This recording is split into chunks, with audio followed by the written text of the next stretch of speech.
And welcome to Mommy Dentist in Business podcast. I'm your host, Dr. Grace Young. Welcome back, everybody.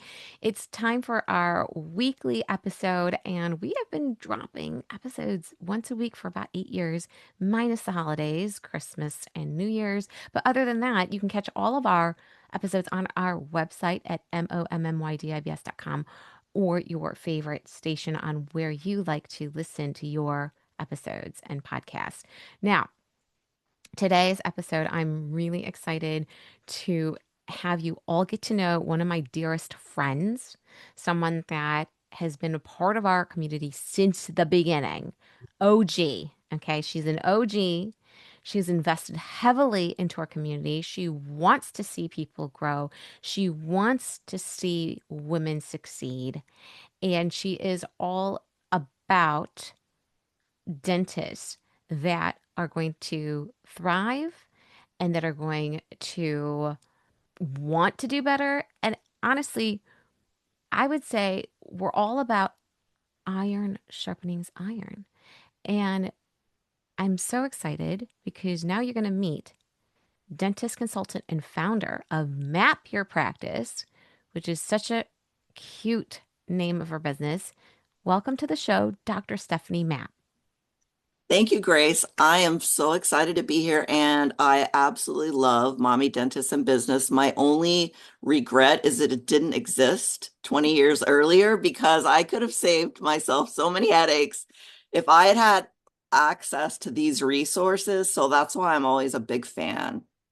No, I agree with you. And thank you. Thank you for believing in our mission, for sticking around. And even though you don't own your practice anymore, you are still an official member because you believe in this mission. And your contributions to our community has made so many other women successful. All the mistakes and all the things that you have learned that you actually share for free, which is a lot. I mean, people pay a lot of money for the advice that you give freely. Your generosity has made more women in our group successful. So kudos to you for being really generous. And I like to use the words not gatekeeping.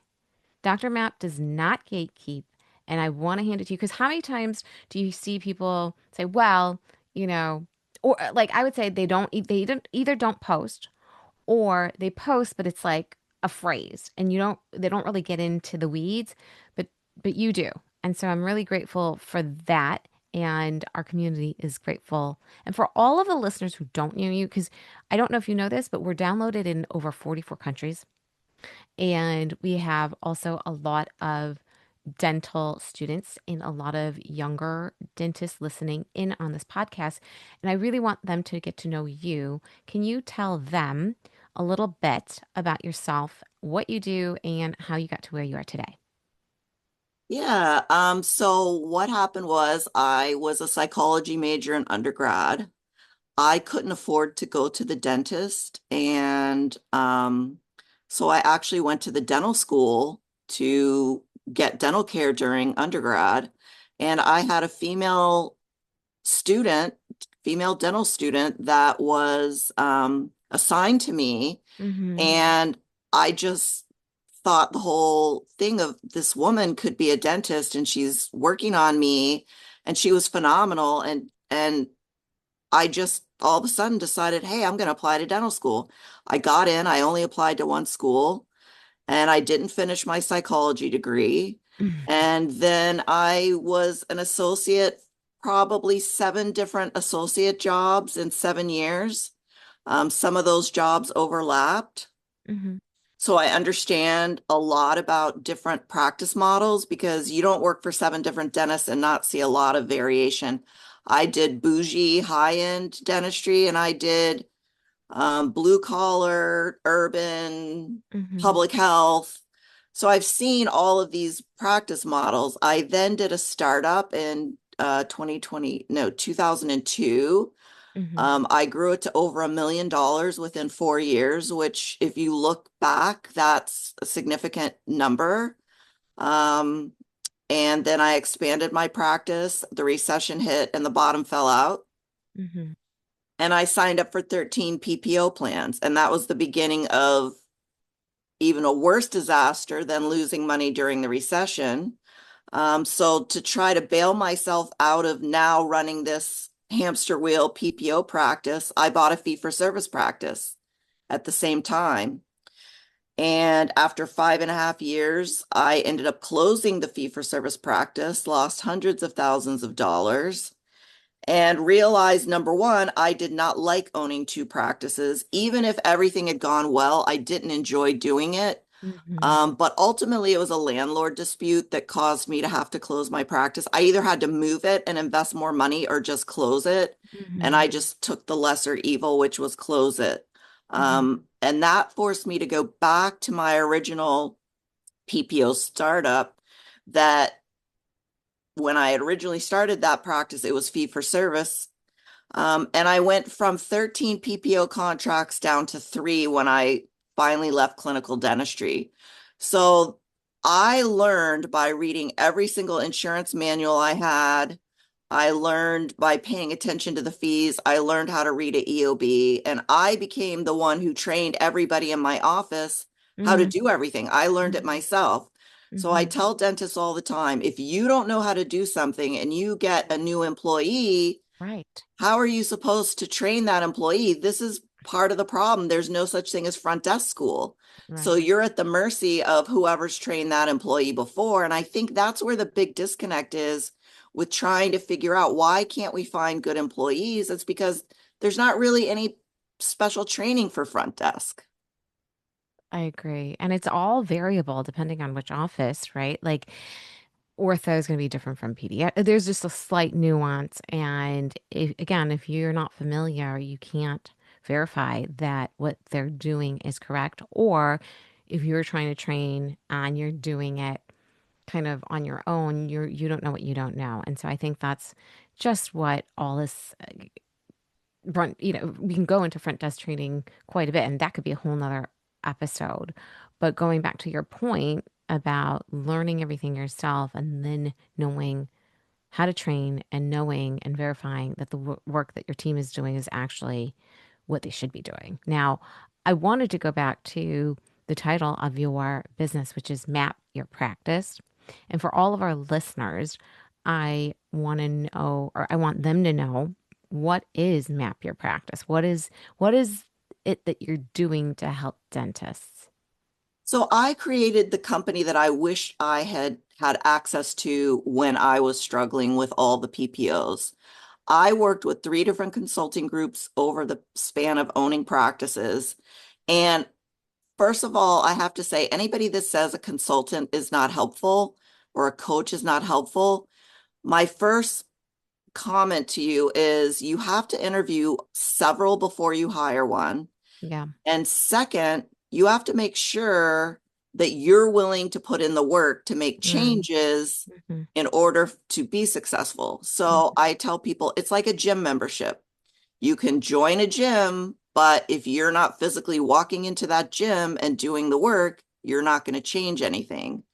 So I created the company. I wished somebody had just looked at my numbers and said, here's the problem. You're writing off too much money mm, and you're doing all this work and not making a profit because you're working for too cheap. And so when I created my business, I focused on systems mm-hmm, and data. mm-hmm, Systems and data take away the emotional aspect of making decisions.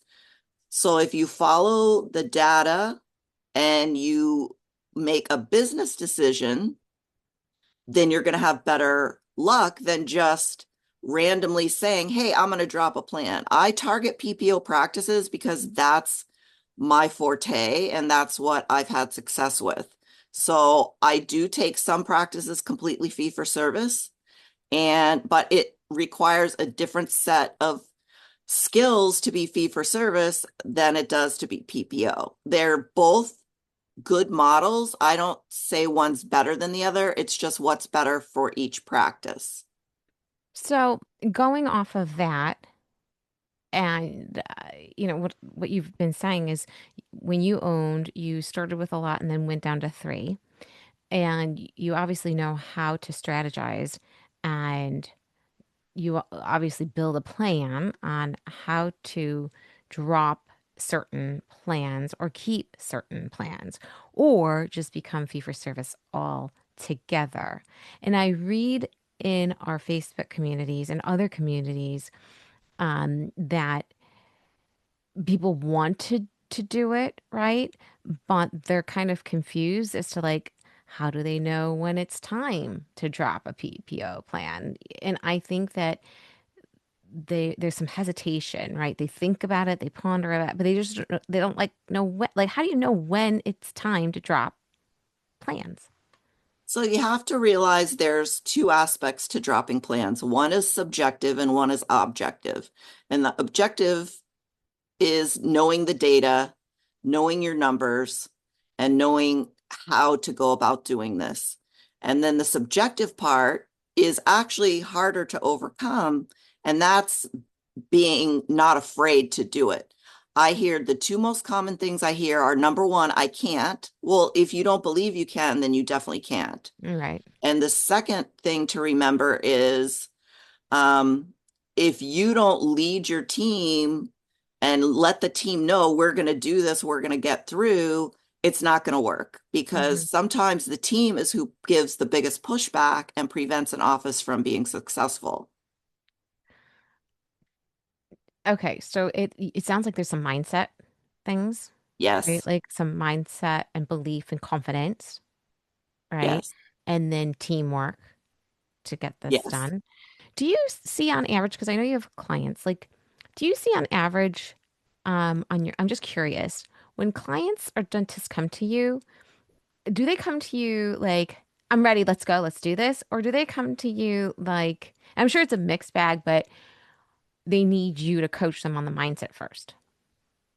Well, I actually do talk to them, especially it's I find when we start changing the dialogue away from this is about me to this is about my family, because we're mommy dentists here.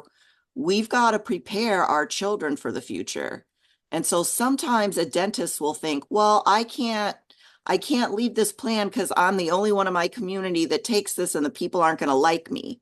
Well, we need to switch the mindset from these people aren't going to like me to I have to get my children through childhood and into adulthood with the best leg up I can give them. And if I'm losing money on an insurance plan, that's taking away from what I can provide for my children. And Hmm. so when you start thinking more about your children, we have a tendency as moms to think, okay, what am I going to leave for my children? And I think Hmm. that's a really helpful way of thinking about it when you're oftentimes losing money on an insurance contract. So let me rewind and ask you this for people who are listening who haven't even thought about dropping insurance plans, right? They're kind of just doing the daily grind and just going and going. Like, and I know you said you have to be ready mindset wise, but what about on paper? What would you see on paper that gives you the check mark of, okay, you need to drop this plan because it doesn't make sense on paper? So there are two hard and fast rules that apply. Number one is if you cannot get anybody in for hygiene for at least a month, that means you're probably in a good position Okay. because a month out means you can't serve the patients that you have sufficiently. You Hmm. don't have enough room for your existing patients. The Hmm. second thing that we can definitely measure is new patient volume. Okay. So the average established practice only needs 25 new patients a month Hmm.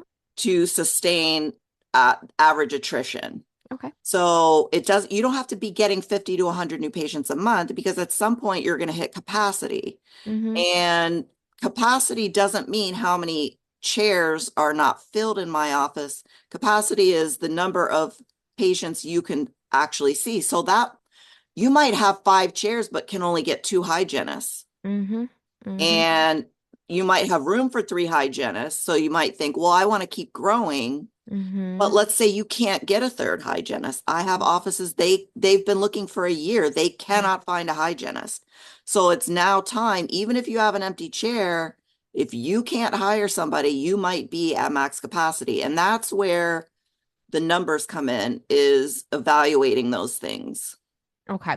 So, listening to this, are we basing this off of a practice that's open or seeing patients a certain number of days? Like this apply to like, hey, you're seeing patients 4 days a week. Because obviously this isn't going to apply if you're only open 2 days a week. Well, if you're still in the growth phase of your practice, if you've done a startup and you're trying to grow your practice, the changes of removing patients from your population doesn't make sense. Right. This is for the people that Established. they feel as though, and again, I have offices that have spare chairs, but they just don't want to manage any more employees. Mm-hmm. So they say, okay, I'm maxed out at X number of hygienists. Yes, we have extra chairs, but that's just part of our building. Mm-hmm. Okay.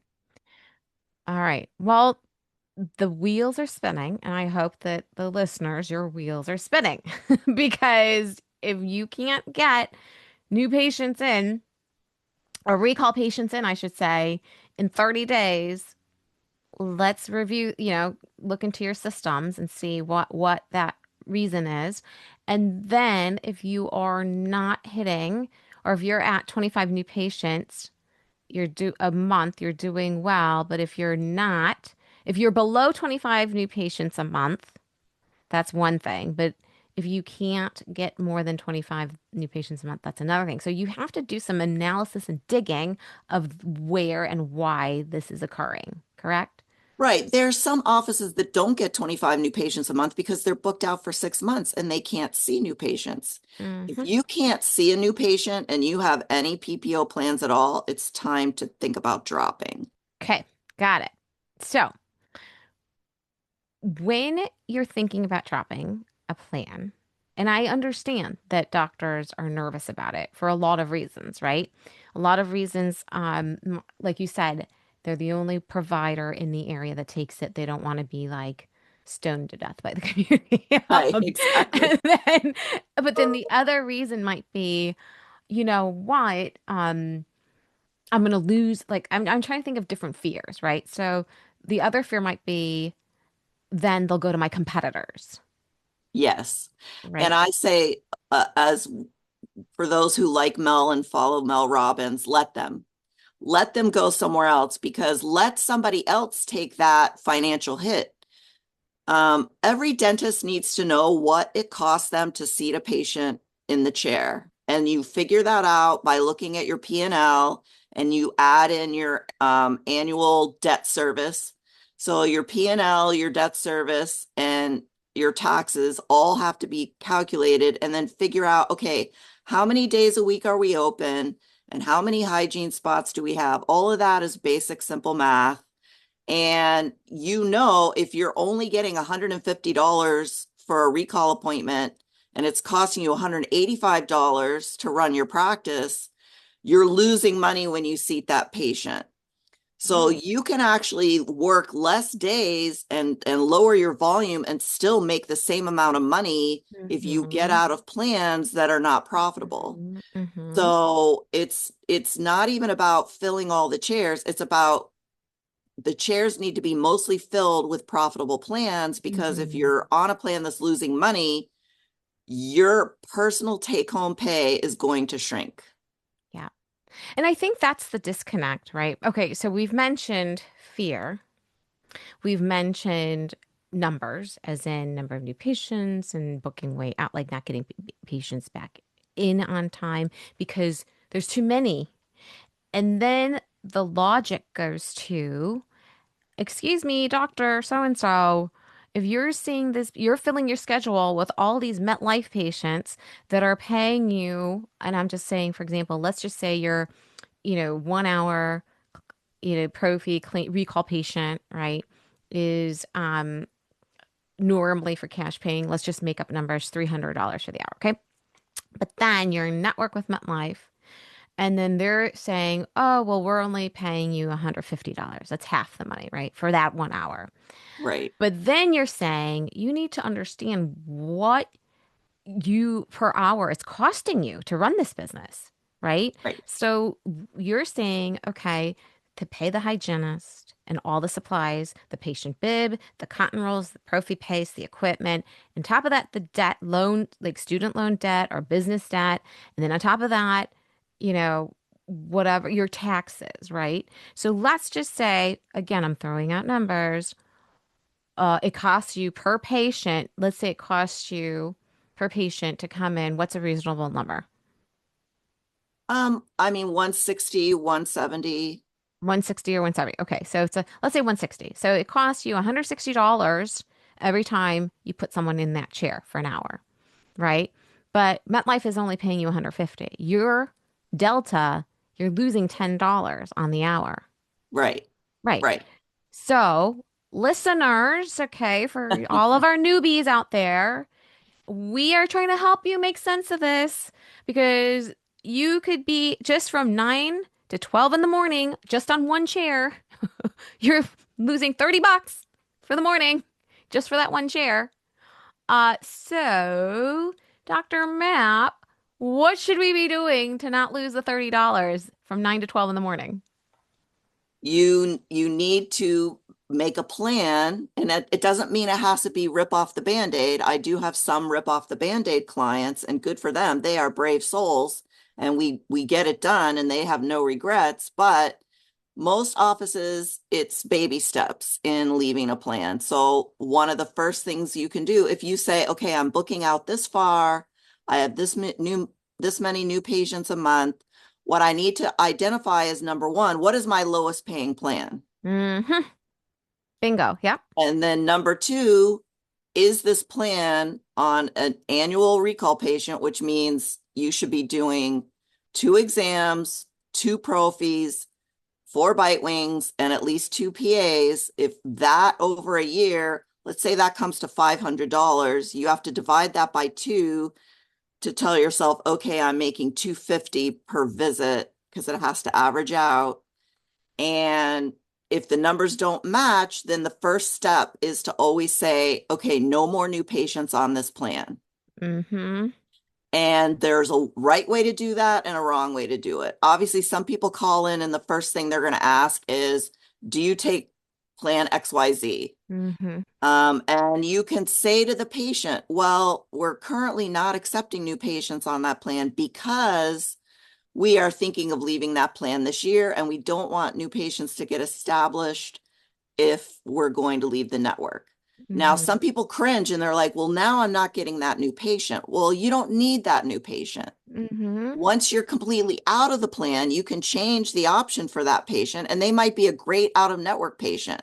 But right Hmm. now, you don't want to keep the floodgates open. You've got to plug the leak and then see, okay, am I still getting enough calls without these people being added into the schedule that I can move forward with the next step? Okay. Well, can't you just be like, you know what? We'll call you back when there's an opening.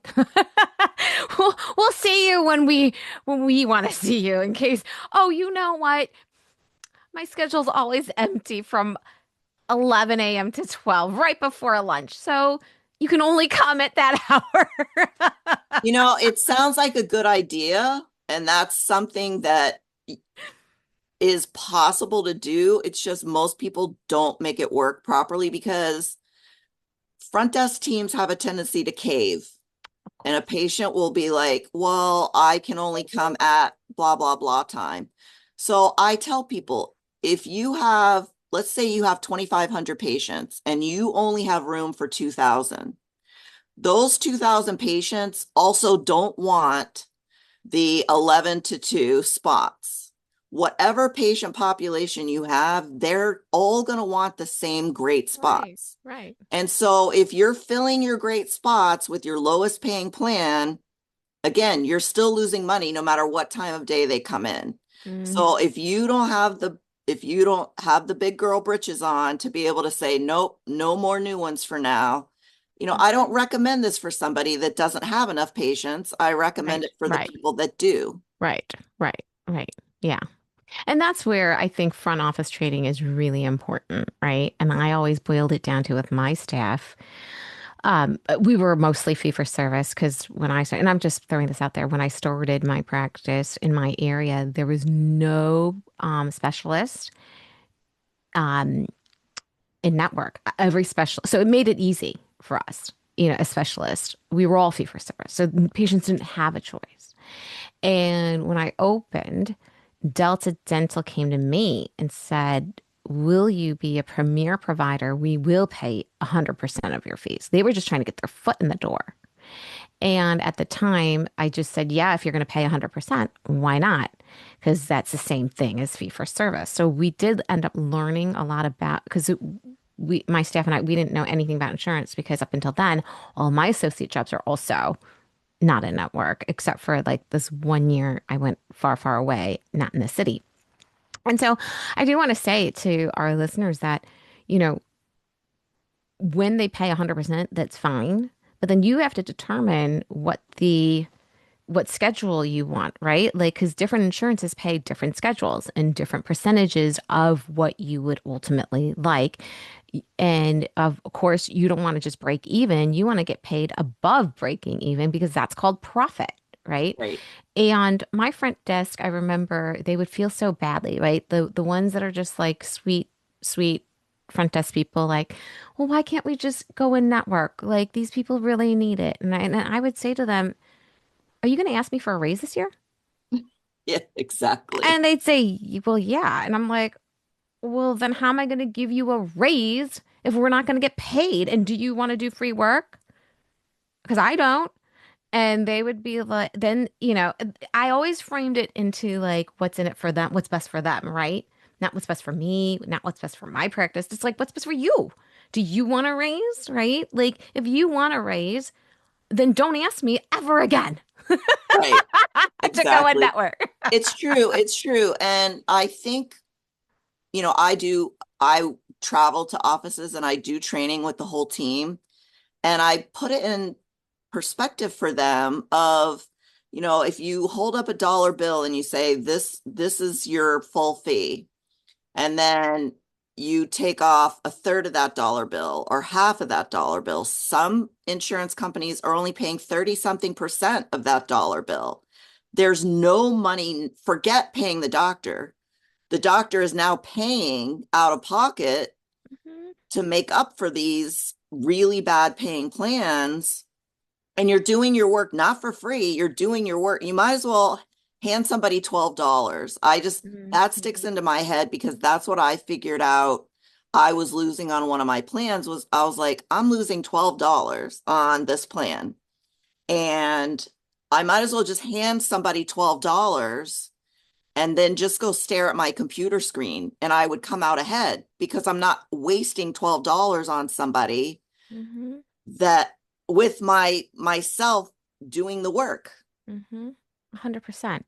And I think for doctors who have staff that are not understanding, it behooves you to make them understand, right? Like make them understand in simple terms that they can, because not everyone has a mindset for business or money, but simple things like, hey, I want you to go to Walgreens or CVS or wherever, and let's pretend that you are going to own a store and you're going to sell pens and you're going to sell pens to anyone who needs a pen, students. You're going to sell pens to schools. You're going to sell pens to a law firm because they need pens. So go and buy packs of pens and get different varieties, right? Get the cheapest Mhm. one, get the most expensive one, and pay for it yourself, right?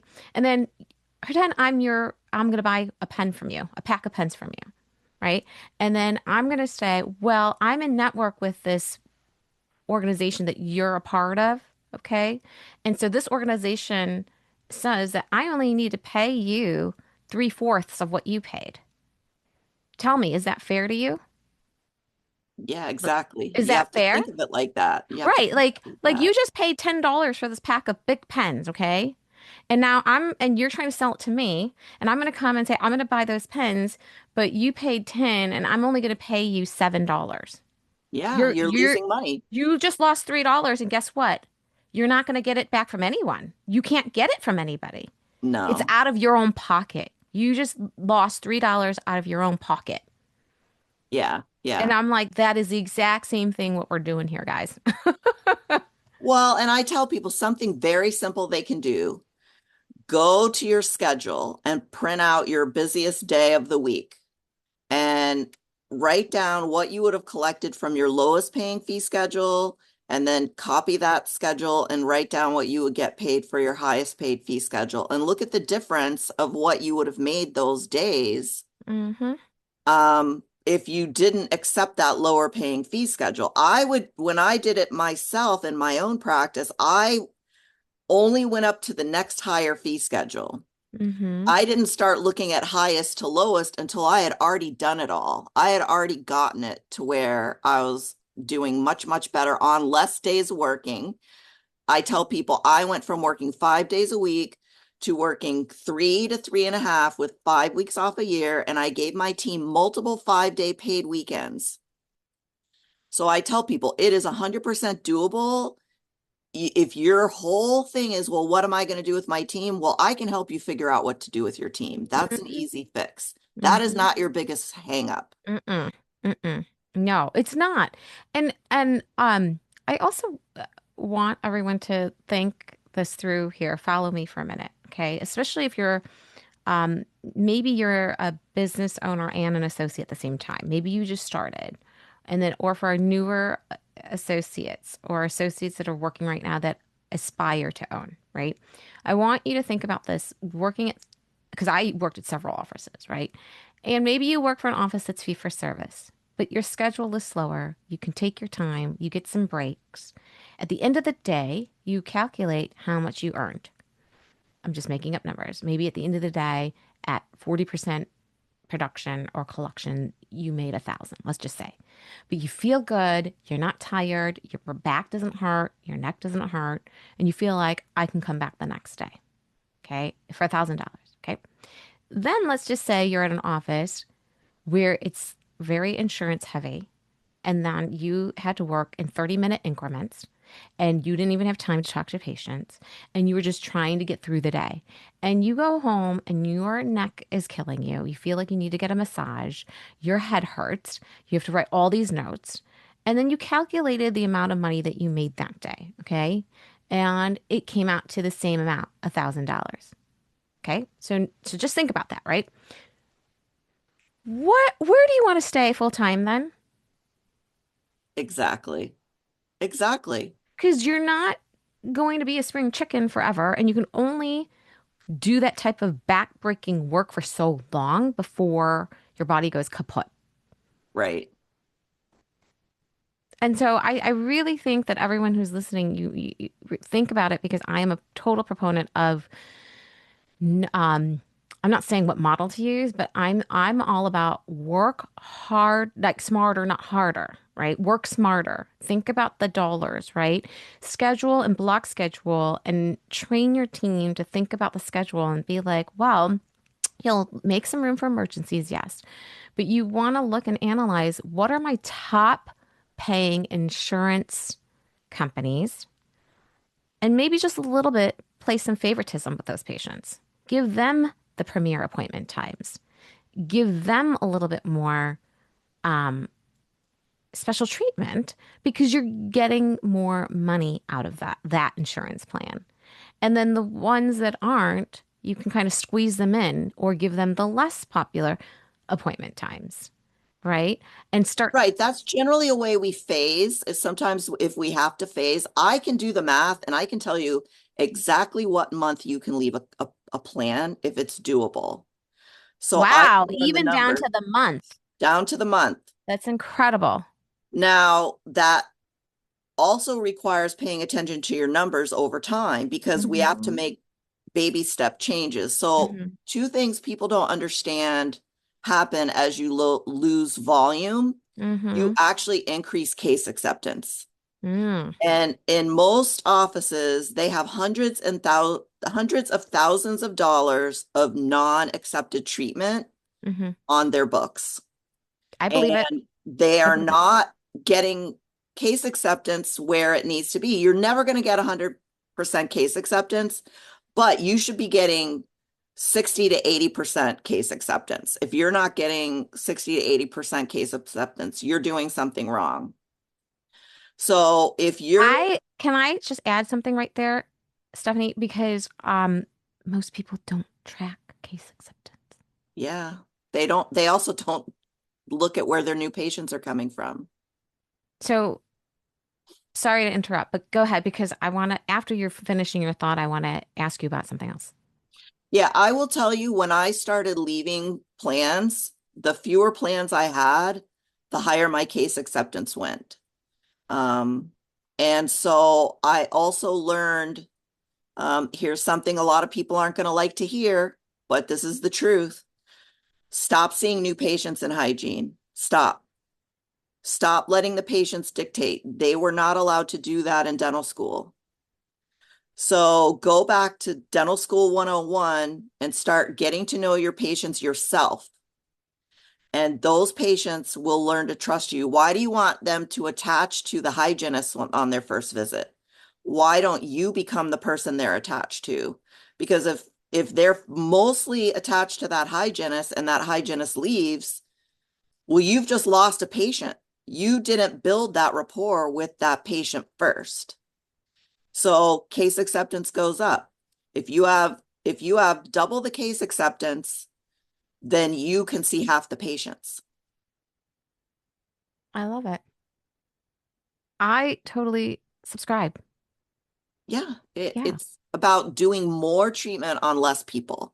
Mm-hmm. And the people that will appreciate it. If your patient is insurance driven, and let me tell you, every consult I do, people say, well, my patients are very insurance driven. Well, it could be because you train them to be insurance driven. And it could be that a small amount are more insurance driven than others, but they're making the most noise. Well, here's the thing. 20%, the top 20% of your patients bring in 80% of the revenue. Generally, yes. Generally. Yeah. And so it behooves you to really focus on those people and then bring referrals of those people in.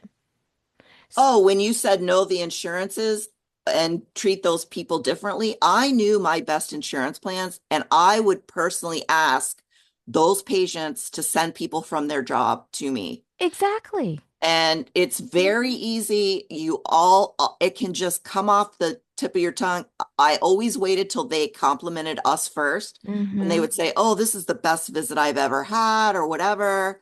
And that opens the door to say, oh, thank you so much. We're very honored to hear that. If there's anybody that works with you that's looking for a new dentist, we would love to treat them just like we treated you today. 100%. And it takes 2 seconds. And Two people are seconds. too afraid to even say, we would love to have more patients like you. Well, here's the thing. Made my staff go a step further. So then I would say, find out that company's name and find the HR person, and we're going to Yeah, email them. And then it's kind of like referrals at an office, right? So like if I find an awesome pediatrician and you generally get like a vibe, right? Like your practice is your vibe and you're going to draw in a certain type of person and patients, right? And those are the right. people that that's your tribe, right? They like you like them. Great. And the ones that self-select out and never come back again, they're not your tribe. And so I would be like, "Oh, you work here?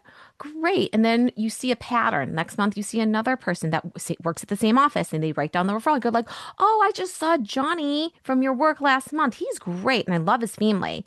And I can see why you guys work at the same place, right? And then you're like, "Oh, you know what? The name of the place you work at is what? Let's just JC Penney, right? Oh, okay. Well, I'm going to contact the HR person there and be like, guess what? I just saw a couple of people that work for you and I'm in your network. So if your company needs a dentist that takes your insurance, I'm your person." Yeah, yeah, it's a genius idea. The other thing is we created cards that were called Share the Health. and our share the health cards, if somebody said, hey, I had a great experience, we would, if it was in hygiene, we'd throw a couple of the cards in their hygiene bag and say, same thing. Well, if you have any other friends, here, this is good for a $25 gift certificate for our office for things that are not covered by insurance. So if you want whitening or if you want Yeah, a product or something like that, you and that person will get something as a 100%. result of sharing the health. I love that. Sharing the health, like sharing the wealth, like that's such a Yeah. great card thing. I think that's such a genius marketing tool. I know that, when before in the earlier episode, you said that people either ripped off the band-aid and they just, look, I'm out, like done, right? Now, I have a question about that because in some of our we have two Facebook groups, official and non-official, and I've read in both groups that some people have ripped off the Band-Aid and they didn't have a plan, okay? They didn't use anybody, they didn't consult with anyone like yourself. They just on their own whim decided one day they were just going to rip off the Band-Aid and jump ship. And they remove themselves from all the insurances at once.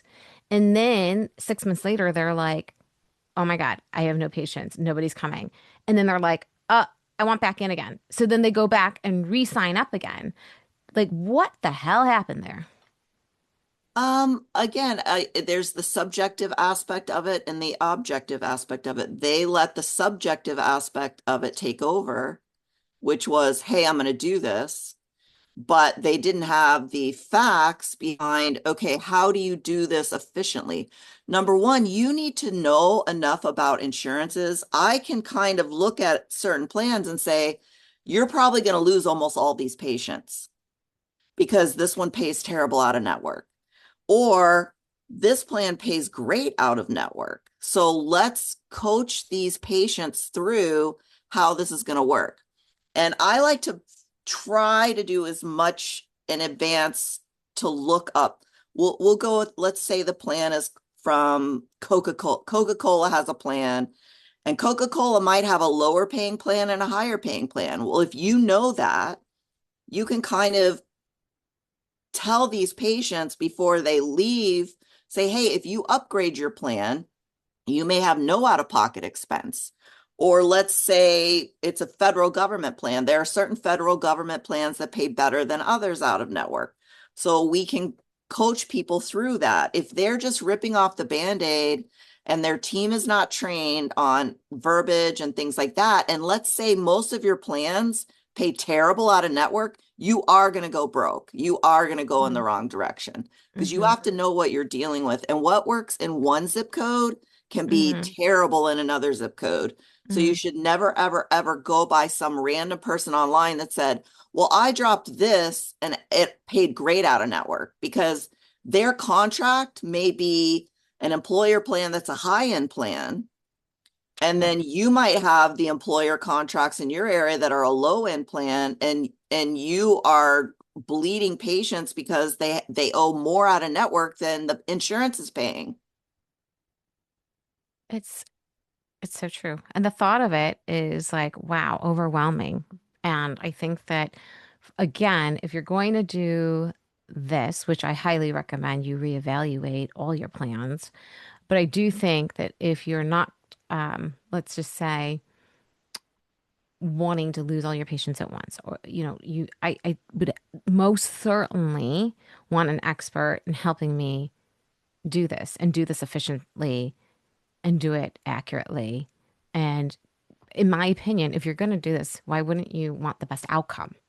Like if you don't know what you don't know, how are you going to get the best outcome? And so it makes sense to me, Steph, to work with someone like you to nail down a plan and implement the plan and then see the profit, like the profits go up, right? To have a safety net and then also a coach to walk you through it. I mean, if you know down to the month, I mean, you can efficiently plan something and then reap all the financial rewards and benefits sooner rather than later. Right, And don't be that person that's like, "Oh my God, I had to add myself back on every plan." Because now you just wasted time, right. right? Not only wasted time, you just now confused your patients and now you're going to look dumb. Right. And you might lose some that don't come back. Right. The ones that do come back, I always nickname them boomerangs because they see, oh, well, maybe I will pay a few extra dollars out of pocket to go back there because they treated me so much better. Mm, But it's okay. It's people are not bad people if they just choose money over you. You also have to choose money over them mm-hmm. because if you're losing money, you're paying that Mm-hmm. patient to be in your practice. Mm-hmm. Mm-hmm. I know. I think also, people get afraid of the optics. It's like a visual. They look at their schedule and they see holes and then they freak out because they associate all the schedules being full to more money, but in reality, it's not. And I just want people to start training their brain. Just because you see holes doesn't mean you're losing money. You know what I'm saying? Like, because the opposite is true. You have a whole full schedule of names, but you're still losing money. Right, right. The first plan I dropped, I did on a whim because they said I couldn't charge the patient for a crown that I had done because it was denied. And the insurance company called me in the middle of the day demanding to talk to me and told me I cannot charge the patient for this crown. I have to write it off. And I turned around, I sent the drop letter. I lost almost all of those patients. I probably lost 95% of those patients. The next year, I made more money. And that was my light bulb moment. And so people don't realize that when the numbers are not in your favor, you're it doesn't make sense to do the work. Right. It totally doesn't. Well, I am so thankful for this episode and this opportunity to understand a little bit more about how to efficiently and drop plans and be more profitable. And I think for our listeners, who doesn't want to be more profitable?